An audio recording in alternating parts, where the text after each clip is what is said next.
అఖండ పరిపూర్ణ పరబ్రహ్మ అనే స్టేజ్లో జీవి దాన్ని ప్రాప్తింప చేసుకొని దాన్ని అనుభవిస్తున్నప్పుడు అంతా కూడా నిండుగా ఉన్నట్టు భగవంతుని ఆస్వాదించడం అంటే ఫీల్ గాడ్ స్వధర్మాన్ని ఆచరిస్తున్నప్పుడు ఫీల్ గాడ్ అవుతున్నప్పుడు భగవంతుని ఆస్వాదిస్తుంటారు. జీవి ఆస్వాదిస్తుంది. ఆస్వాదిస్తూ ఆస్వాదిస్తూ అదిగా ఉండి మళ్ళీ ఆస్వాదిస్తుంది, మళ్ళీ ఖాళీ అయిపోతుంది. అయితే పరిపూర్ణ పరబ్రహ్మ సెక్షన్లో జీవి ఉన్నప్పుడు అది నిండుగా ఉన్నట్టు, దానికి ఖాళీ అని ఎక్కడా అనిపించదు. ఖాళీగా అయిపోయిందనే మాట అక్కడ ఏమీ అనిపించదు. అంతా నిండుగా ఉన్నట్టు అనిపిస్తుంది. ఇంకా తన దగ్గర భగవంతుడు నిండుగా ఉన్నాడు, బాగా పుష్కలంగా ఘనంగా ఉన్నారు అనే అభిప్రాయం జీవికి కలుగుతుంది. అట్లాగా ఆ భగవంతుని అది అనుభవిస్తూ ఉంటుంది. దాన్ని బ్రహ్మము, పరిపూర్ణ పరబ్రహ్మ, అఖండ పరిపూర్ణ పరబ్రహ్మ, నారాయణుడు, నరనారాయణుల కలియక అక్కడ వరకు అది తీసుకెళ్తుంది. అది ఫస్ట్ స్టేజ్. దాని తర్వాత సెకండ్ స్టేజ్లో అనుభవం వచ్చినప్పుడు బ్రహ్మం లేని మూలంతో జత కూడుతుంది జీవి. ఇక్కడ సెన్స్తో ఆనందిస్తుంది, అక్కడ స్పృహతో ఆనందిస్తుంది. ఆ స్పృహ భగవంతుని నా చేతిలో చెక్కి ఉన్నాను అని బాబా చెప్పారు. అటువంటి జీవికి ఆ జీవి కేవలం ఉనికిగా ఉంటూ భగవంతుని చేతిలో చెక్కబడి పూర్తిగా స్పృహ కాన్షియస్లో బ్రహ్మం లేని మూలాన్ని చేరుతుంది. బ్రహ్మం లేని మూలంలో ఉన్నప్పుడు అది భగవంతుడు భక్తుడు రెండు అంటే భగవంతుడు జీవి రెండు కూడా జత కూడి ఆనందిస్తుంది అని బాబా తెలియజేస్తాడు. అక్కడ ఉన్నప్పుడు భగవంతుడితో జత కూడి భగవంతుడిని ఆస్వాదిస్తున్నట్టు, భగవంతుడిని కూడా నీతో ఆస్వాదిస్తున్నట్టు క్లియర్గా క్లారిటీగా తెలుస్తుంది అనమాట. అఖండ పరిపూర్ణ పరబ్రహ్మ దగ్గర ఉండేటప్పుడు నీకు కేవలం నిండుతున్నట్టు కనిపిస్తుంది. ఏదో నిండుతుంది, భగవంతుడు నిండుగా ఉన్నాడని. ప్రభం లేని మూలం దగ్గరికి వెళ్ళేటప్పుడు క్లారిటీ వస్తుంది. భగవంతుడు నువ్వు ఇద్దరే ఉంటారు, ఇద్దరే జత కూడి పరస్పరం ఆనందిస్తున్నట్టు, ట్రాన్స్మిషన్ జరుగుతున్నట్టు అక్కడ అనుభవం వస్తుంది.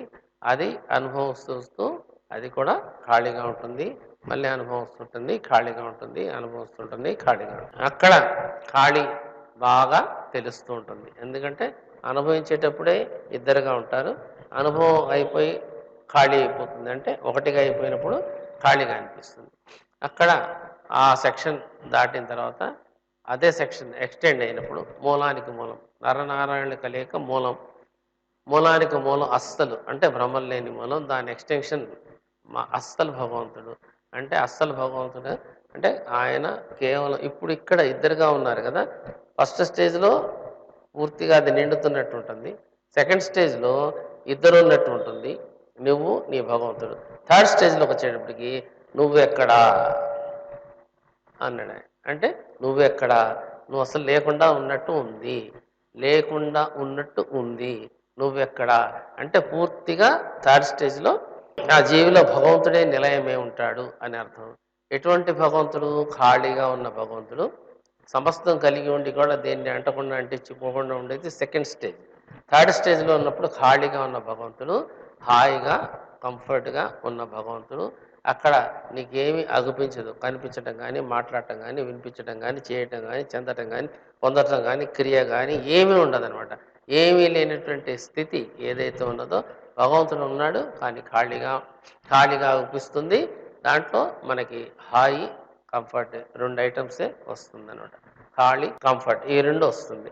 ఆ రెండింటిని మనం అనుభవిస్తూ హాయిగా మన జీవితాన్ని గడుపుతూ ఉంటాము అనేది బాబా ఈ 3 స్టేజెస్లో మనకి జీవి ఎట్లాగ డెవలప్మెంట్ అవుతుంది, ఎట్లాగ రీచ్ అవుతుంది, ఎట్లాగ దీన్ని సాధిస్తుంది అని అంటే కేవలం ఇష్టపడటం వల్ల, గిరిధరవాణిని ఇష్టపడటం వల్ల, దాన్ని యజమానిగా స్వీకరించటం వల్ల, నీలో ఉన్నటువంటి యజమాని ఆ గిరిధరవాణిని లేపటం వల్ల అంటే నిలబెట్టుకోవటం వల్ల, స్వధర్మం వల్ల ఆయన్ని నిలబెట్టుకుంటారు.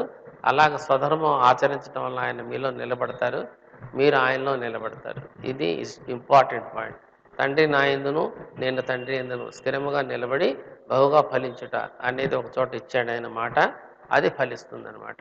ఆ మాట ఒక పుస్తకంలో ఇచ్చారు, అదే మాట ఇక్కడ మనకి ఫలిస్తుంది. అది పరబ్రహ్మ అఖండ పరిపూర్ణ పరబ్రహ్మం దగ్గర ఫలిస్తుంది. స్వధర్మం ఆచరించటం వల్ల ఫలిస్తుంది. స్వధర్మం ఆచరించాలి.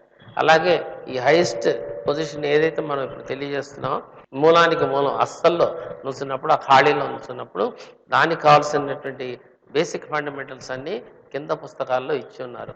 అంటే ఘాట్ టు ఘాట్ నుంచి ప్రతి పుస్తకంలో కూడా దాంట్లో నిలబడటానికి ఇచ్చున్నారు.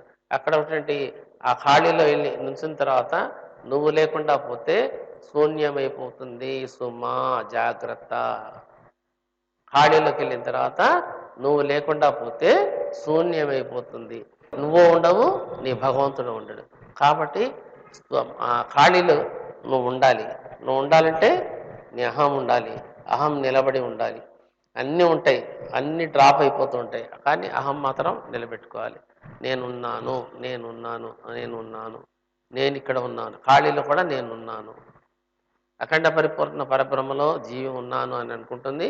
అలాగే అక్కడ ఉన్నప్పుడు ఉన్నది నేనే, నేనే ఉన్నాను అంటుంది. అక్కడ అహం నేనే ఉన్నాను, ఉన్నది నేనే, నేనంటే నేనే. అక్కడ అఖండ పరిపూర్ణ బ్రహ్మ. ఇక్కడ బ్రహ్మలేని మూలం దగ్గరకు వచ్చేటప్పటికి ఇద్దరు జతకూడి ఉన్నాం అనేది అహంకి వస్తుంది. భగవంతుడు ఉన్నాడు, నేను. థర్డ్ స్టేజ్లోకి వెళ్ళేటప్పటికి అదే జీవి ఉన్నాను అని కేవలం నిమిత్త మాత్రంగా ఉన్నాను అనేది వస్తుంది. థర్డ్ స్టేజ్లోకి వెళ్ళేటప్పుడు ఎప్పుడైతే ఖాళీగా ఉంటుంది కాబట్టి స్పందన కలిగినప్పుడు మాత్రమే నువ్వు నీ భగవంతుడు ఉన్నాడని తెలుస్తుంది. నీకు ఖాళీలో నిలబడి ఉన్నప్పుడు, ఆ ఖాళీలో స్థిరంగా ఉన్నప్పుడు, స్థిరంగా ఉండి నువ్వు ఆ ఫలభోగాన్ని అనుభవిస్తున్నప్పుడు, ఆ ఫలభోగాన్ని అనుభవిస్తున్నప్పుడు ఆనందంలో అనుభవించటంలో నువ్వు నీ భగవంతుడు ఇద్దరు ఉన్నారని తెలుస్తుంది. అలాగా ఫలభోగాన్ని అనుభవించకుండా ఖాళీలో నిలబడి ఉన్నప్పుడు నువ్వు ఉన్నావు, నీ భగవంతుడు ఉన్నాడో నీకు ఎరుక ఉండదు, నీకు తెలియబడదు. ఆనందంలో మాత్రమే రెండుగా కనిపిస్తుంది. ఆ ఖాళీలో ఉంచినప్పుడు తర్వాత అంతా ఖాళీగా ఉంటుంది. ఆ ఖాళీగా ఉంటుంది కానీ నువ్వు ఉన్నట్టు నీకు తెలుస్తూనే ఉంటుంది. నువ్వు ఉన్నట్టు నీకు తెలుస్తూనే ఉంటుంది. భగవంతుడు హాయిగా కంఫర్ట్గా ఉన్నాడు అనేది మనకి దాంట్లో మెసేజ్ అవుతుంది, బాగా తెలియబడుతుంది. అది బాగా మనం అనుభవించాలి అంటే నీకు కింద నుంచి బేసిక్ ఫండమెంటల్ పాయింట్స్ ఇచ్చాడు. ఇవాళే మనం విని ఇవాళ మనం చూస్తున్నది కాదు. పదేళ్ల బట్టి మీరు వింటున్నారు, ఇదే సబ్జెక్ట్ వింటున్నారు. దీనికి కారణం ఏంటంటే 10 ఏళ్ల బట్టి ఇదే సబ్జెక్ట్ని నిదానంగా మీకు ఇంజెక్ట్ చేస్తూ లోపల మీకు మార్పు రావాలి. ఇంద్రియాలు, మనసు, బుద్ధి, చిత్త, అహంకారాలు అవన్నీ కూడా భగవంతుని ఆస్వాదించే తీరు, భగవంతుని ఆస్వాదించే పద్ధతి, భగవంతుని ఆస్వాదించే శక్తి సామర్థ్యాలు మామూలు జీవికి లేవు. గిరిజనవాణి బిడ్డలు గిరిజనవాణిని యాక్సెప్ట్ చేసినప్పుడు, దాన్ని ఒప్పుదల పొందినప్పుడు, దాన్ని ఇష్టపడుతున్నప్పుడు నీ లోపల ఫస్ట్ మార్పు వస్తుంది. నీకు ఆర్డినరీగా ఉన్నటువంటి ఇంద్రియాలు, మనసు, బుద్ధి, చిత్తం, అహంకారం ఇవన్నీ కూడా భగవంతునికి ఆస్వాదించడానికి సూటబుల్గా మారిపోతుంది అని మనకి ఫస్ట్ బుక్స్లో ఇచ్చారు. అట్లాగా నీ ఇంద్రియాలు మారితేనే, నీ మనసు మారితేనే, నీ బుద్ధి అహంకారాలు మారితేనే థర్డ్ స్టేజ్లో ఉన్నటువంటి ఆ భగవంతుల్లో నిలబడగలుగుతావు, దాన్ని ఆస్వాదించగలుగుతావు.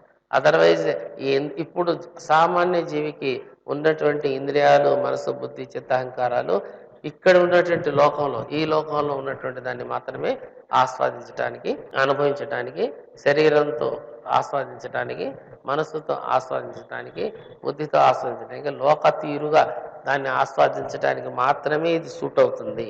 గిరిజనవాణిని యాక్సెప్ట్ చేసి స్వధర్మాన్ని ఆచరిస్తున్నప్పుడే అది టర్న్ అయిపోయి పూర్తిగా మార్పు చెంది, రూపాంతరం చెంది భగవంతుని మూలానికి మూలము ఖాళీగా, హాయిగా, కంఫర్ట్గా ఫీల్ అయ్యే భగవంతుడు ఎవరైతే ఉన్నారో ఆ భగవంతుని ఆనందించడానికి సూటబుల్గా ఇది మార్పు చెందుతుంది, లోపల మార్పు చెందుతుంది. ఆ లోపల మార్పు మనకు తెలియదు కాబట్టి ల్యాండ్ మార్కింగ్స్ మనకి దాంట్లో ఇచ్చాడు. నీ లోపల ఒక మార్పు చెందితే ల్యాండ్ మార్కింగ్ ఏంటి, ఎలా మారుతుంది, ఎలా నీకు అనుభవం కలుగుతుంది అనేది కూడా బుక్లో ఇచ్చాడు. అంటే ఐటమ్ పరిస్థితి ఏంటో తెలియజేశారు, స్థితిలో నుంచి అనుభవంలోకి వెళ్ళినప్పుడు ఏంటో తెలియజేశారు, అనుభవం ఉన్నప్పుడు దాని ఫలం ఏంటో నీకు దాంట్లో 3 ఇస్తాడు. ప్రతి బుక్లో కూడా స్థితి, అనుభవం, ఫలం 3 ఇస్తారు. 3 దాన్ని మనం స్టడీ చేస్తున్నప్పుడు మనకు ల్యాండ్ మార్కింగ్ తెలుస్తుంది. ఫలానా చోట ఉన్నాము, ఫలానా చోట ఉన్నాం.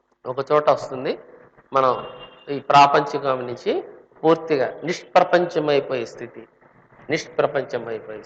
ఆ నిష్ప్రపంచం అయ్యామా లేదా దానికి ల్యాండ్ మార్కింగ్ ఉంది.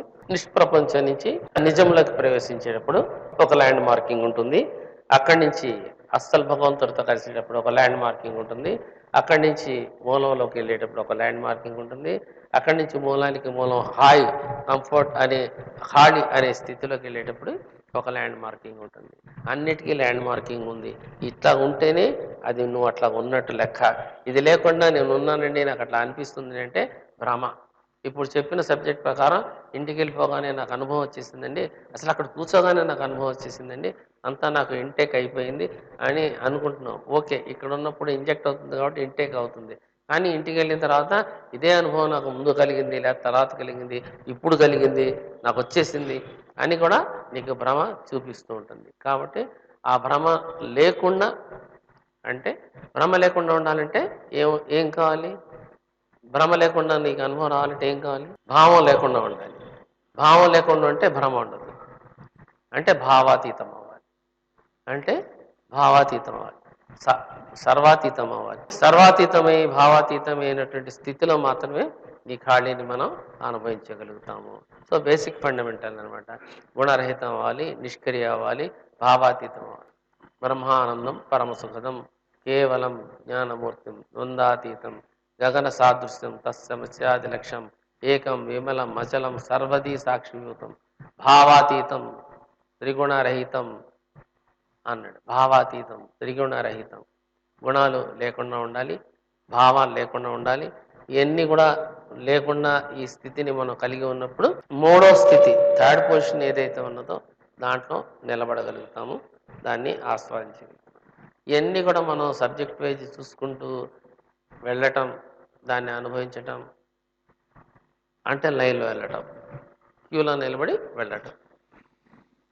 ఇలా కాకుండా ఇంకొక మార్గంలో కూడా మనం దీన్ని అనుభవిస్తూ ఉంటాం. సడన్ సర్ప్రైజ్గా దీన్ని అనుభవించే మార్గం ఒకటి ఉంది.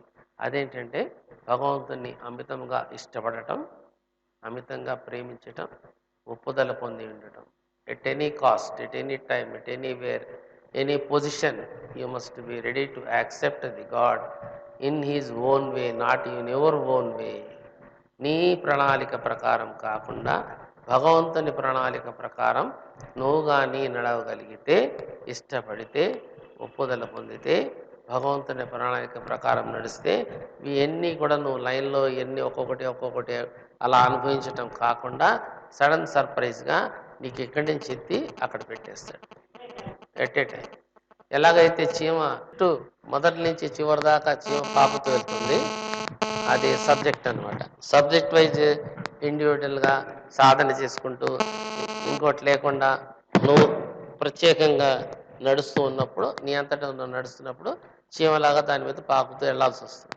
అదే భగవంతుని మేము ప్రేమిస్తూ, ఇష్టపడుతూ, గిరిధరవాణిని ఇష్టపడుతూ, ప్రేమిస్తూ, ఒప్పుదల పొంది ఆయన ప్రణాళిక ప్రకారం నడుస్తున్నప్పుడు జంపింగ్ అనమాట. ఈ కొమ్మను వదిలి ఆ కొమ్మను పట్టుకుంటాం, పక్షి పట్టుకున్నట్టు. ఆ కొమ్మ నుంచి ఆ కొమ్మకు పక్షి ఎగిరినట్టు వెళ్ళిపోతుంది బండి. వెళ్ళిపోయి చిట్ట చివర కూడా ఆ ఖాళీలో నిలబెట్టేస్తారు భగవంతుడు ఆయన ప్రణాళిక ప్రకారం. అదే మన ప్రసాదం కార్డులో ఇచ్చాడు. భ్రమ లేని మూలాన్ని మనం యాక్సెప్ట్ చేయాలి. ఇక్కడ అఖండ పరిపూర్ణ పరబ్రహ్మని యాక్సెప్ట్ చేయాలి. అక్కడ భ్రమ లేని మూలాన్ని మన యజమానిగా యాక్సెప్ట్ చేయాలి. చేసినప్పుడు ఆయన మనకి నడిపిస్తున్నప్పుడు సజావుగా ఆ ప్రణాళిక ప్రకారం నడవాలి. నా ప్రణాళిక ప్రకారం కాదు ప్రభు, నీ ప్రణాళిక ప్రకారం నన్ను నడిపించు అని నువ్వు కానీ నీ సమస్తాన్ని ఆయనకి అప్పచెప్పుకుంటే ఇది చాలా ఈజీ అనమాట. నీకు సాధన లేకుండా, నీకు కష్టం లేకుండా సడన్ సర్ప్రైజ్ లాగా భగవంతుడు నిన్ను తీసుకెళ్ళి ఒక్కొక్క స్థాయిలో 3 స్థాయిలో నీకు అనుభవిస్తూ చిట్ట చివరి స్థాయిలో కూర్చోబెట్టేస్తాడు. అది ఆయన చేసే పని. నువ్వు చేసుకోవాలంటే ఓకే, మంచిదే. ఇప్పుడు చెప్తున్న సబ్జెక్ట్ ప్రకారం నువ్వు నడుస్తూ వెళ్ళు. ఆ చీమలాగా భగవంతుని ప్రణాళిక ప్రకారం నడుస్తున్నప్పుడు, ఆయన చిత్త ప్రకారం నడుస్తున్నప్పుడు ఇది చాలా సులభంగా, చాలా తేలిగ్గా, ఈజీగా, నీకు తొక్క తీసి అరటిపండు నోట్లో పెట్టినంత ఈజీగా అది నావలకుండానే లోపలికి మింగుడిపోయినట్టు వెళ్ళిపోతూ ఉంటుంది. అంత ఈజీగా ఇది ప్రాప్తిస్తుంది. అందుకని ఇది సాధిస్తుంది అని అంటాం లేదు, భగవంతుడు ప్రాప్తి అని బోర్డు కూడా రాసుకున్నాడు. గిరిధరవాణి ఆనందనందనం అన్నాడు, గిరిధరవాణి ప్రాప్తి అన్నాడు. ప్రాప్తి అంటే దానంతట అది మనకు ప్రాప్తిస్తుంది, నువ్వు చేసుకునేది కాదు. ఎట్లా ప్రాప్తిస్తుంది? స్వధర్మాన్ని ఆచరించాలి, అంటే అప్పుడు నీకు ఇది ఈజీగా ప్రాప్తిస్తుంది. అట్లాగే ఆ ఖాళీలో నిలబడ్డం అని నువ్వు ఊహిస్తాయేమో సెకండ్ చాప్టర్లో 14 పేజీ 13 పేజీ 12 పేజీలో నీకు క్లియర్గా ఇచ్చాడు. ఇట్లాగుండి నేను ఖాళీలో ఉన్నాను, ఇట్లాగుండి నేను ఖాళీలో ఉన్నాను అని అనుకుంటాయేమో అదంతా రాంగ్, మిస్టేకెన్. కాబట్టి ఎలా ఉంటే ఖాళీ వస్తుందనేది, ఎలాంటి ఖాళీని నువ్వు అనుభవించాలి. కాసేపు మనం అంతా కామప్ అయిపోయి ఏం మాట్లాడకుండా ఉంటే ఖాళీగా ఉన్నట్టే. అది ఈ ఖాళీ కాదంటాడు. ఈ ఖాళీ కాదు. ఆయన ఖాళీ రావాలి. భగవంతుడు ఖాళీ రావాలి. ఆయన ఖాళీ రావటం అంటే ఏంటో నీకు సెకండ్ చాప్టర్ 13, 14, 15 పేజీలో క్లియర్గా ఇచ్చాడు. కండిషన్స్ ఇచ్చాడు. దాని కండిషన్స్ ప్రకారం ఇచ్చారు. అది బాగా చదవండి. చదివి ఖాళీ అంటే ఏంటో బాగా అర్థం చేసుకోండి. ఖాళీ అర్థం కాకపోతే భగవంతుడు ఉన్నాడు ఉన్నాడు ఉన్నాడు ఈయన ఖాళీ అంటున్నాడు ఏంటి అనే భావనలోకి వెళ్తుంది. వెళ్ళినప్పుడు నువ్వు శూన్యం అయిపోతావు. అదే డేంజర్ ఉంది. ఆ డేంజర్ నుంచి నువ్వు తప్పించుకోవాలంటే ఖాళీ అంటే correct understanding, correct position. You must line correct ఖాళీ. అసలు భగవంతుడు ఖాళీ అని దేన్ని అంటున్నాడు? దాని డెఫినేషన్ ఏంటి, దాని అనుభవం ఏంటి, దాని స్థితి ఏంటి, దాని ఫలం ఏంటి? ఇది కానీ నువ్వు జాగ్రత్తగా చదువున్నట్టయితే సెకండ్ చాప్టర్లోనే ఇచ్చాడు. అట్లాగే ఇదంతా ఎట్లా ప్రాప్తిస్తుంది నీకంటే భగవంతుడి చేత నువ్వు ప్రేమించబడాలి. ఇదంతా నీకు సాధన లేకుండా సులభంగా ఈజీగా ప్రాప్తిస్తుంది అని గాడ్ టు గాడ్లో ఇచ్చాడు. ఎట్లా ప్రాప్తిస్తుంది? భగవంతుడి చేత నువ్వు ప్రేమించబడాలి. భగవంతుడి చేత నువ్వు ప్రేమించబడాలంటే ఆ చాప్టర్ చదవండి, దాంట్లో ఇచ్చాడు. నీకు ఇది థర్డ్ చాప్టర్లో ఇచ్చాడు. భగవంతుని చేత ప్రేమించబడటానికి నువ్వు ఖాళీగా ఉన్నావా? ఆ ఖాళీ వేరు. ఇప్పుడు నేను థర్డ్ స్టేజ్లో చెప్తున్న ఖాళీ వేరు. భగవంతుని చేత నువ్వు ప్రేమించబడటానికి చెప్తున్న ఖాళీ వేరు. కాబట్టి ఈ ఖాళీకి ఆ ఖాళీకి చాలా తేడా ఉంది. ఈ ఖాళీ ఆ ఖాళీ అని అనుకోవద్దు. ఆ ఖాళీ వేరుగా ఉంది. క్లియర్గా మళ్ళీ ఇంకోసారి చెప్పుకుందాం. అఖండ పరిపూర్ణ పరబ్రహ్మలో జీవి నిలబడినప్పుడు పూర్తిగా నిండుగా ఏదో ఒక లైటింగ్ కానీ ఒక ఎనర్జీ కానీ నిండి ఉన్నట్టు ఫీలింగ్ ఉంటుంది. సెకండ్ స్టేజ్లో బ్రహ్మలేని మూలంలోకి వచ్చేటప్పుడు నువ్వు బ్రహ్మలు ఏమి ఉండవు. అంటే ఇట్లాంటి ఫీలింగ్స్ ఏమి ఉండకుండా కేవలం నువ్వు ఒక్కదాని ఉన్నట్టు, ఒక మనిషి ఉన్నట్టు, మనిషి ఒక్కడే ఉన్నట్టు, దాంతో జతపడి భగవంతుడు ఉన్నట్టు ఫీలింగ్ ఉంటుంది. ఎట్లాంటి ఫీలింగ్ అంటే అది కోడిగుడ్డులో తెల్ల సున్న పచ్చ సున్న కలిసి ఉన్నట్టు, నువ్వు నీ భగవంతుడు కలిసి ఉన్నట్టు నీకు అనుభవం అవుతుంది. That is the second stage.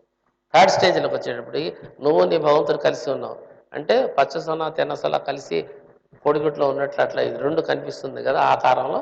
అలాంటి ఆకారంలో ఏదైతే నువ్వు చుట్టూ ఉన్నావో లోపల భగవంతుడు ఉన్నాడు ఖాళీ, చుట్టూ నువ్వు ఉన్నట్టు ఉంటుంది. ఈ చుట్టూ ఉన్నది ఉండదు, ఇది ఖాళీ ఒక్కటే ఉంటుంది. అది థర్డ్ స్టేజ్. ఖాళీ ఒక్కటే మెయింటైన్ అవుతుంది. ఆ ఖాళీతోనే నువ్వు ఉంటావు, ఆ ఖాళీలోనే నువ్వు ఉన్నావు, ఆ ఖాళీలోనే నీ శరీరం ఉంది, ఆ ఖాళీలోనే నువ్వు ఉన్నావు, ఆ ఖాళీలోనే నీ శరీరం ఉంది, నీ ఇదంతా కూడా దాంట్లోనే ఉంది, నువ్వు అంతటా ఉన్నది కూడా దాంట్లోనే ఉంది. నువ్వు ఏదైతే లోపల బయట అని చూస్తున్నావు అది కూడా దాంట్లోనే ఉంది. కాబట్టి ఆ ఖాళీ వేరు, ఈ ఖాళీ వేరు. ఫస్ట్ స్టేజ్లో ఉన్న ఖాళీని తీసుకెళ్ళి థర్డ్ స్టేజ్లో వచ్చేసిందని మీరు ఫీల్ అయితే దానికి జవాబుదారీ గిరిధరవాణి కాదు. కాబట్టి ఫస్ట్ స్టేజ్లో ఖాళీ వేరు, హయ్యర్ స్టేజ్లో ఖాళీ వేరు. Highest of the highest stage ఖాళీ గురించి మనం మాట్లాడుతున్నాం. అంటే మీరు పుస్తకం కరెక్ట్గా చదవాలి. పుస్తకం చదవకుండా కూర్చొని విన్నామంటే వచ్చేసింది అవసరం లేదనుకుంటే నువ్వు గఫ్లత్ రాంగ్ రూట్లోకి వెళ్ళిపోతావు. రాంగ్ రూట్లోకి వెళ్ళావంటే నువ్వు ఖాళీలో నుంచి శూన్యంలోకి వెళ్ళిపోతావు. శూన్యంలో ఉంటే నువ్వు ఉండవు, నీ భగవంతుడు. ఎప్పుడు గుర్తుపెట్టుకోండి, నువ్వు నిలబడి ఉండాలి. ఫస్ట్ నీ భగవంతుని నిలబెట్టుకోవాలి, నీ భగవంతుని కూడా నువ్వు నిలబెట్టుకోవాలి. నువ్వు ఒక్కడే నిలబడి ఉంటే శూన్యంలోకి వెళ్ళిపోతావు. కాబట్టి నీ భగవంతుని నిలబెట్టుకోవాలి. దీంట్లో ఇంపార్టెంట్ పాయింట్ ఈ ఆఖరి స్టేజ్లో ఖాళీలో నువ్వు ఒక్క జీవి అలా నిలబడి ఉంటే ఖాళీ శూన్యంలోకి వెళ్ళిపోతావు. కాబట్టి నీ భగవంతుని కూడా దాంట్లో నువ్వు నిలబెట్టుకోవాలి. అంటే చైతన్యం ఉండాలి, భగవంతుని యొక్క చైతన్యం ఉండాలి, నువ్వు ఉండాలి, ఇద్దరు ఉండాలి. ఆ చైతన్యం ఉండాలి, నీ చైతన్యం ఉండాలి. రెండు చైతన్యాలు ఒకటిలాగే ఉండాలి. అంటే ఇది అన్లిమిటెడ్ చైతన్యం భగవంతుడిది, నీది కూడా అన్లిమిటెడ్ చైతన్యం అవ్వాలి. రెండు అన్లిమిటెడ్ చైతన్యం కలిసి ఒకటిగా ఉంటుంది, అనుభవంలో రెండుగా వస్తుంది.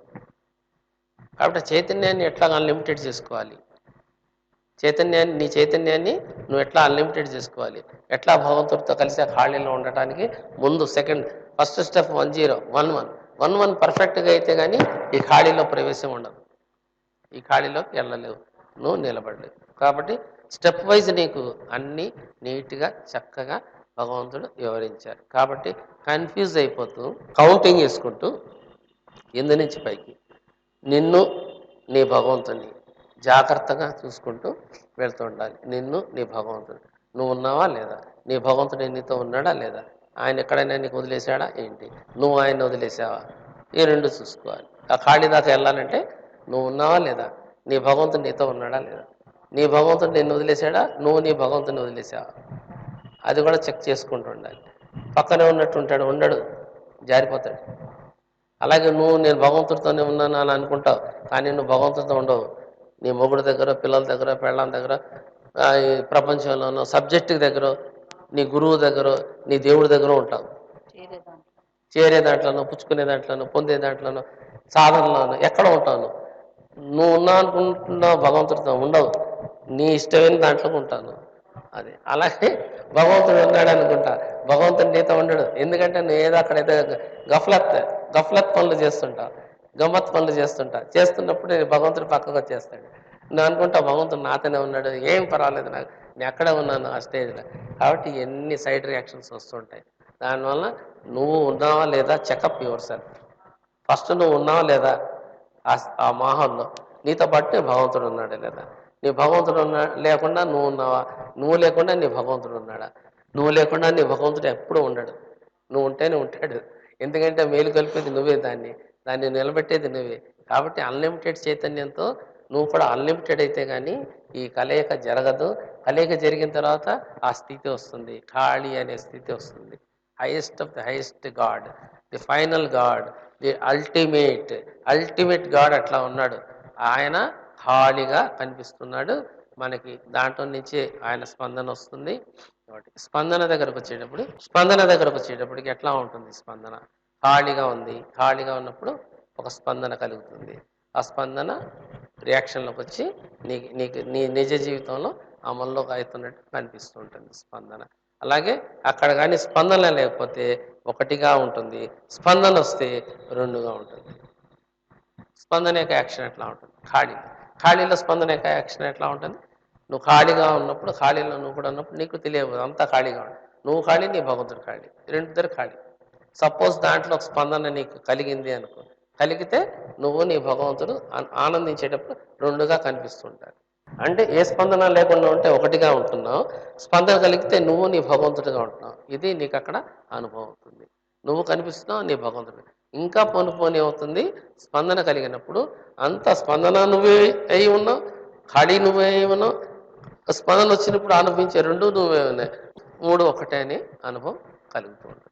అలాగా రాను పూర్తిగా అలా కొన్ని లక్షల సంవత్సరాలు ఆ స్పందనతో భగవంతునితో ఏకమై ఉండి, ఒకటిగా ఉండి, రెండు కాదు ఒకటిగా ఉండి స్పందనతో కొన్ని లక్షల సంవత్సరాలు జీవిస్తూ తర్వాత నువ్వు స్పందన కూడా లేనప్పుడు ఒకటిగా అయిపోతావు.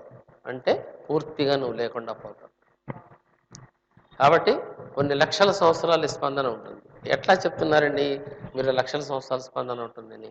గివ్ ఏ ఎగ్జాంపుల్, ఒక ఎగ్జాంపుల్ ఇవ్వండి అంటే, ఒక్కసారి తల్లి గర్భంలో నుంచి నిన్ను బయటపడేస్తే 100 సంవత్సరాలు బతుకుతావు. అవునా కాదా? అంటే ఒక్కసారి ఆయన స్పందనేసి వదులుతున్నాడు, ఒక్కసారి అలా కొడతాడు, బయటికి తీస్తున్నారు, కెవ్వని కేకేస్తుంది. కేక ఎన్ని సంవత్సరాలు ఉంటుంది? 100 సంవత్సరాలు. అలాగే ఒకటిగా ఉండి స్పందన మొదలైతే కొన్ని లక్షల సంవత్సరాలు నీకు ఆ స్పందన కలుగుతూ ఉంటుంది. భగవంతుడు ఒక్కసారికి వేస్తే 100 సంవత్సరాలు ఆ స్పందన ఉండే కదా మనం జీవి బతుకుతుంది, అన్ని పనులు చేసుకుంటుంది. ఒక్కసారి అన్నాడు ఆయన, ఆ స్పందన నీకు ఒక్కసారి వేసాడు. అట్లాగే ఖాళీలో నిలబడి ఉన్నప్పుడు నీకు స్పందన కలుగుతూ ఉంటుంది.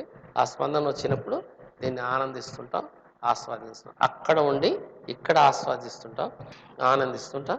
ఇక్కడ ఉండి అక్కడ నిలబడి ఉంటావు. తండ్రి నీ యందును, నువ్వు తండ్రి యందును నిలబడి స్థిరంగా అనుభవిస్తావు అనేది బాబా ఫస్ట్ నుంచి ఇచ్చాడు. ఇంకొక మాట కూడా బాబా ఫస్ట్ నుంచి వదిలాడు, నా చిత్త ప్రకారం ఉండు అని ఇచ్చాడు. అది కూడా గిరిధరవాణిలో సక్సెస్ అయింది. ఈ మాట కూడా ఇక్కడ సక్సెస్ అయింది.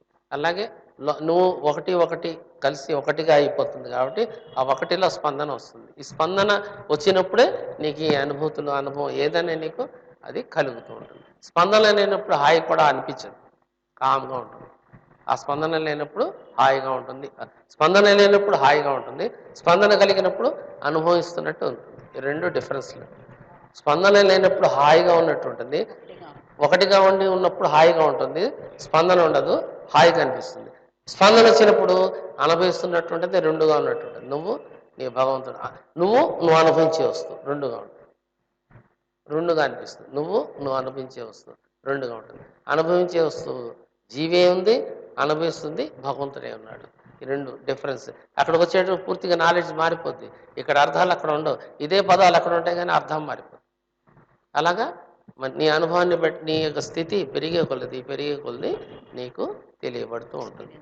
కాబట్టి ఖాళీ అంటే రెండో చాప్టర్ అఖండ గాడ్ టు గాడ్లో 2వ చాప్టర్లో 13, 14, 15 పేజీల్లో దాని గురించి క్షుణ్ణంగా ఇచ్చాడు. ఖాళీ గురించి ఇచ్చాడు. ఎటువంటి ఖాళీ ఉండాలి, ఖాళీ అంటే ఏంటి, భగవంతుడు ఫైనల్లో ఉండే ఖాళీ ఏంటి, మధ్యలో ఉండే ఖాళీ ఏంటి, స్టార్టింగ్లో ఉండే ఖాళీ ఏంటి.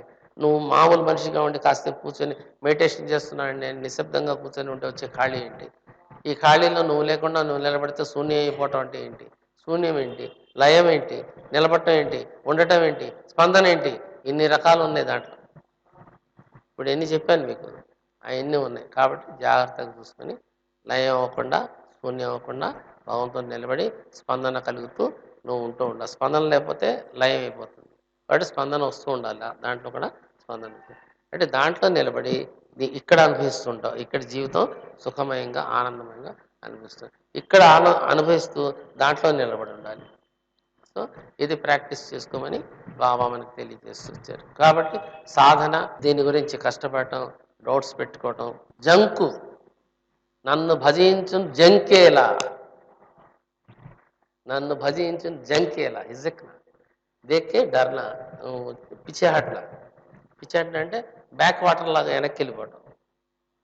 మనం బ్యాక్ వాటర్ అంటాం. సముద్రం దగ్గర వెళ్ళినప్పుడు బ్యాక్ వాటర్ వస్తుంది అంటే ఆ నీళ్లు వెనక్కి కొడతాం. అలాగే బ్యాక్ వాటర్ లాగా బ్యాక్కి వెళ్ళిపోకూడదు. మనం దిగాము రంగంలోకి, పూర్తిగా వెళ్ళిపోవాలి పైదాకా. ఫ్రంట్ ఫార్వర్డ్కి వెళ్ళాలి. బ్యాక్ హిజక్న దాన్ని గురించి జంకుతూ వెళ్ళొద్దు. అదేంటో ఇదేంటో జంకు వస్తుంది. అవునా కాదా, ఏం జరిగితే ఏమవుతుంది, ఏమవుతుంది, పండే అవుతుంది, ఫలమే అవుతుంది. చక్కగా నీకు భగవంతుడి గిరిధరాణి ఫలాన్ని ఇస్తారు. గిరిధరాణిలో ఏం డౌట్ పెట్టుకోవద్దు, జంకొద్దు. నన్ను భజించు జంకేలా నీకు అంటాడు. నన్ను భజించు జంకేలా అంటే నన్ను అడాప్ట్ చేసుకుంటూ నీకు జంకు అవసరం లేదు. ఎక్కడ ఏమి జరిగిపోతుందో, ఏం తప్పు అయిపోతుందో, ఏం ఉప్పు అయిపోతుందో, నీ తప్పులు నేను చూడటం లేదు అంటున్నాడు భగవంతుడు. తప్పులు లేవు భగవంతుడు దాంట్లో. కాబట్టి నువ్వు ఒకటి తప్పు అని అనుకుంటే నీ మైండ్ అక్కడ ఆగిపోతుంది, నీ సాధన, నీ ప్రోగ్రెస్ ఆగిపోతుంది, డెవలప్మెంట్ ఆగిపోతుంది. అందుకని తప్పు చేసినా తప్పు అని అనుకోవద్దు, మంచి చేశాను. మురుక్కాలో నీళ్ళండి, చండాలో నీళ్ళండి. మురుక్కాలో నీళ్ళు, చండాలో నీళ్ళు అది ముట్టుకోం, తాగం, దాన్ని సెపరేట్గా లైన్ పెడతాం. అది ఎక్కడికి వెళ్తుంది? ఆ మురుక్కాలో నీళ్ళు ఎక్కడికి వెళ్తున్నాయి? ఎక్కడికి వెళ్తున్నాయండి? సముద్రానికి వెళ్తాయి. సముద్రంలో నీళ్ళు మళ్ళీ మేఘం అవుతుందా? మేఘమే మళ్ళీ వర్షిస్తుందా? ఎక్కడ మురికి ఉంది? మురికి ఎక్కడ ఉందండి? ఎక్కడ లేదు. కాబట్టి తప్పు ఎక్కడ లేదు. తప్పు చేస్తున్నావు, మళ్ళీ అది వదిలిపోతుంది, ఫ్రెషర్ అయ్యి వచ్చేస్తున్నావు, ప్యూరిటీ వచ్చేస్తున్నావు. కాబట్టి తప్పు అనేది లేదు. తప్పు అంటే వెంటనే ప్యూరిటీ వస్తుంది, మళ్ళీ ప్యూరిటీ వస్తుంది, మళ్ళీ ఫ్రెష్ అయిపోతుంది, ప్యూరిటీ వస్తుంది, ఫ్రెష్ అయిపోతుంది. ఎప్పుడు నువ్వు ఫ్రెష్ వాటరే తాగుతున్నావు, మురికి నీళ్ళు తాగట్లేదు కదా. కాబట్టి బాబా అంటాడు తప్పులు అనేది మనకి ఎక్కడ లేదు. జస్ట్ మనం దీంట్లోకి వచ్చాం కాబట్టి, నాలెడ్జ్ లేదు కాబట్టి, తెలియనిదనం అనేది ప్రకృతిలో ఉంది కాబట్టి జీవికి అది జరిగిపోతుంది. కానీ that is not a wrong, that is not a mistake. Whatever you are doing mistakes and wrongs is not at all a wrong. అది తప్పు కాదు, అది మిస్టేక్ కాదు, అది అలా జరిగిపోతుంది. నీకు తెలియదు కాబట్టి అలా జరుగుతుంది. తెలిస్తే నువ్వు చేయవు. నీకు తెలియజేసుకుంటూ కూర్చుంటే సృష్టి ఆగిపోద్ది. అందుకని నీకు తెలిసినా తెలియకపోయినా, నీకు నాలెడ్జ్ ఉన్నా లేకపోయినా, నీకు పెళ్లి చేసేస్తాను, పెళ్లి చేసిన తర్వాత పిల్లలు పుట్టిస్తాను, పిల్లలు పుట్టిన తర్వాత సంసారం నడుపుతుంటాను. అన్నీ అయిపోయిన తర్వాత ఇప్పుడు తెలిసిందండి నాకు, అప్పుడు తెలియలేదండి అని చాలామంది మా దగ్గర అంటుంటారు. అప్పుడేం తెలియదండి, టెండర్ ఏజ్, జస్ట్ 14, 15, 16 ఏం తెలియదంట. కానీ పిల్లలు పుట్టించేశారు, అంతా అయిపోయింది. ఇప్పుడు తెలుస్తుందండి. ఇప్పుడు అనుభవించాలంటే 60 ఏళ్ళు 70 ఏళ్ళు వచ్చేసినాయి. దాన్ని అనుభవించడానికి ఎట్లాగండి, ఛాన్స్ లేదు కదా. ఇప్పుడు మొగుడు లేడు కదా. ఒక ఆమె వచ్చాడు, నాకు మొగుడు పోయాడండి, అప్పుడు నాకేం తెలియదు, కానీ ఇప్పుడు అంతా తెలిసింది, మొగుడు లేడు, నేనేం చేయాలి. ఆ, అంటే ఇలాంటి ఈ ప్రకృతి అట్లాంటిది. నీకు తెలియందనం అనేది ప్రకృతిలోనే ఉంది. కాబట్టి తప్పప్పులు నేను పట్టుకోవట్లేదు. తెలియదని ఏది ఆగటం లేదు కదా. అందువల్ల తప్పప్పులు అనేది లేదు. నా పట్టికలో తప్పప్పులు లేవు. ఇంకేం లేదు, భగవంతుడు మనకి ఆ తప్పప్పులు ఆయన చూడటం లేదు కాబట్టి మనకి శిక్ష, నేరము, శిక్ష లేదు. గిరిజనవాణిలో ఫస్ట్లో ఉంది, దాంట్లో శిక్షము, నేరము, శిక్ష. నువ్వు తప్పు చేసావు, దీనికి శిక్ష అనిపించాలనేది బాబా ఎత్తేసాడు. మీరు పుస్తకంలో చదువుకోండి. గిరిజనవాణి బిడ్డలకి నేరము, శిక్ష అనేది లేనే లేదు. ఎత్తేసాడా? పుస్తకంలో ఉంది, నేరము, శిక్ష లేదు. నువ్వు బాబా దగ్గరికి వెళ్ళి, ఇది ఈ పక్కనోడు ఇట్లాంటి తప్పు చేశాడు బాబా, వీడు శిక్షార్హుడు అని అంటే తెచ్చినందుకు నీకేస్తాడు, కానీ వాడికి వేయడు.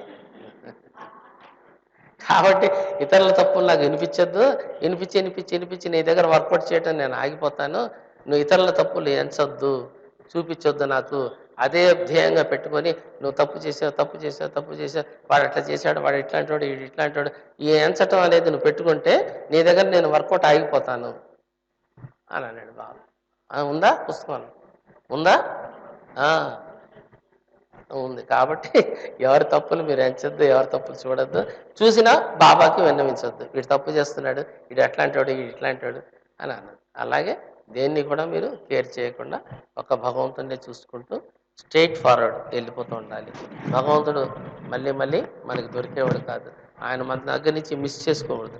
ఆయన చూపును, ఆయన ప్రేమని, ఆయన లుక్ మన మీద ఎప్పుడు ఉంది. I look to you, you look to me అని బోర్డు కూడా రాసి పెట్టారు బాబా. ఐ లుక్ టు యూ, నేను చూస్తున్నాను, నువ్వు నన్ను చూస్తున్నాను. చూడకుండా నువ్వు జారిపోయావు అనుకో, నువ్వే జారిపోతా.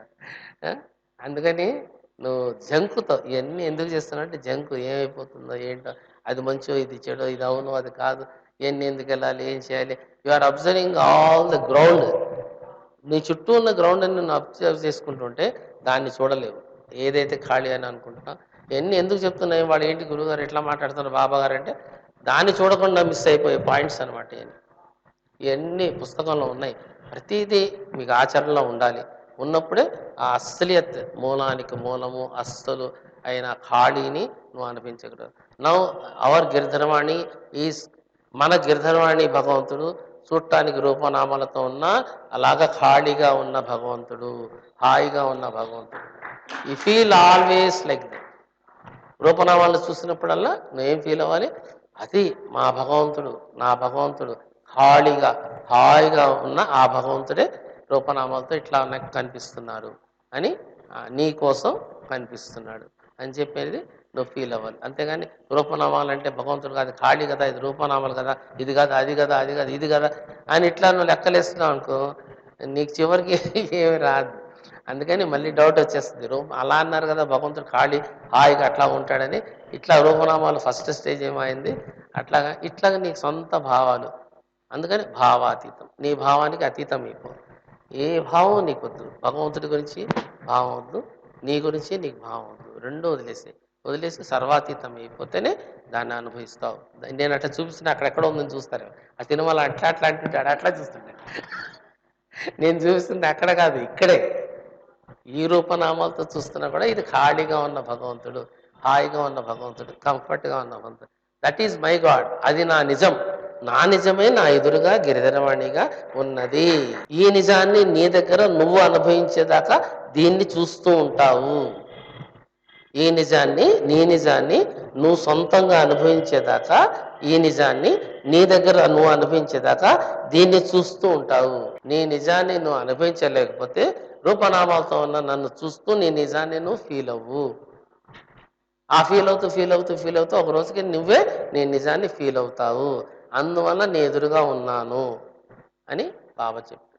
ఇదే మాటని సాయి సచ్చరిత్రలో, నువ్వు కానీ నిరాకారంగా నిర్గుణంగా ఉన్న నన్ను చూడలేకపోతే రూపనామాలతో ఉన్న నా ఈ 3.5 మూరల శరీరాన్ని చూస్తూ ఉండు అని ఇచ్చాడు. వాళ్ళ మీనింగ్ అక్కడ దాకా అట్లా వచ్చింది, మన మీనింగ్ ఇక్కడ దాకా ఇట్లా వచ్చింది. అంతా ఒకటే భగవంతుడు, నువ్వు ఏదైనా ఒకటే భగవంతుడు. కానీ క్లారిటీ ఉంది గిరిధరవాణిలో. అన్ని బుక్స్లో కన్నా, అన్ని చోట్ల కన్నా భగవంతుడి గురించి బాగా క్లారిటీ అయింది గిరిధరవాణిలో. అలాగే నీ గురించి నీకు క్లారిటీ అయింది గిరిధరవాణి. నువ్వు నీ నిజాన్ని నీ దగ్గర అనుభవించేదాకా ఎదురుగా ఉన్న రూపనామాల దగ్గర ఉన్న ఆ ఖాళీ అయిన కంఫర్ట్గా ఉన్న భగవంతుణ్ణి మాత్రమే చూస్తూ ఉండు. కదులుతున్న చెయ్యిని, కదులుతున్న కాళ్ళు చూడొద్దు.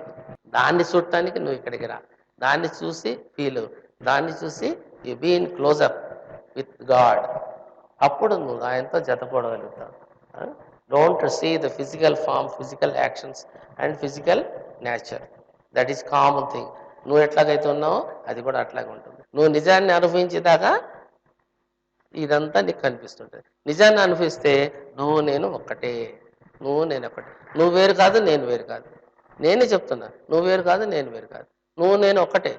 నీకు ఒక స్త్రీ రూపం, నాకు ఒక పురుష రూపంతో ఇద్దరు బాడీస్ డిఫరెంట్గా కనిపిస్తుంది, కానీ ఒక్కటే. అది చూపించడానికి గురుబాబా గురుమాగా నీకు చూపిస్తున్నాడు. ఒక ఆడ రూపము, ఒక మగ రూపం, రెండు డిఫరెంట్ రూపాలు కనిపిస్తాయి, ఒక్కటే. అట్లాగే నువ్వు ఆడ మనిషి అనుకో, జీవి నా ఎదురుగా వచ్చిన జీవి ఆడ మనిషి, నేను మగ మనిషి. ఈ రెండు నిజంలో నిలబడితే ఒక్కటే. ఆ ఒక్కటిగానే నువ్వు నన్ను చూడు, కానీ డిఫరెంట్ బాడీస్, డిఫరెంట్ ఐటమ్స్ అని చూడద్దు. అట్లాగా నీకు నేర్పించడం కోసమే నేను గురుబాబాగా రెండు మగ రూపంగా, ఆడ రూపంగా వచ్చాను. మగ రూపం వేరు కాదు, ఆడ రూపం వేరు, రెండు ఒకటే. ఈ కన్ఫ్యూజన్స్లో నుంచి నువ్వు బయటపడాలి. అలాగే నువ్వు ఒక స్త్రీ నా ముందుకు వచ్చినా, ఒక పురుషుడు నా ముందుకు వచ్చినా, అది నాలాగా తయారైతే అదే నేనే అది. నాలాగా తయారైతే పురుషుడు కానీ స్త్రీ కానీ నా ముందుకు వచ్చినప్పుడు నాలాగా తయారైతే అదే నేనే అది. అదే థర్డ్ పార్టీగా గిరిధరవాణి నా ముందుకు వచ్చింది, అది నేనే అని నేను అంటాను. అది వేరని అన్ను. అది అందువల్ల ఎన్ని లాజిక్స్ ఉంటాయి. జాగ్రత్తగా విడిపోకుండా, నువ్వు నేను విడిపోకుండా నేను మాట్లాడే మాటలకి నువ్వు హర్ట్ కావద్దు. నువ్వు ఇట్లా విడిపోతావేమో అని నా ముందుకు వచ్చి నువ్వే నేనమ్మా, నేనే నువ్వమ్మా అంట అనగానే నేను అది అయిపోయానని కానీ, లేకపోతే నన్ను ఇట్లా అన్నారని కానీ, డిఫరెంట్ టాకింగ్స్, డిఫరెంట్ అండర్స్టాండింగ్స్ దీంట్లోకి వచ్చేస్తూ ఉంటాయి. వచ్చేసి మనం డీవియేట్ అయిపోతాం. నా ఎదురుగా వచ్చిన ఏ జీవి అయినా, ఎప్పుడు జీవి నా ముందు నుంచి రన్ అయిపోతుంది. సృష్టి అంతా నా ముందు నుంచి రన్ అయిపోతుంది, నా ఎదురుగా రాదు, దాంట్లో పడి కొట్టుకుపోతుంది. సపోజ్ నేను దేనైనా గుర్తుపెట్టినా, అది నన్ను గుర్తుపెట్టినా నా దగ్గరకు వస్తుంది.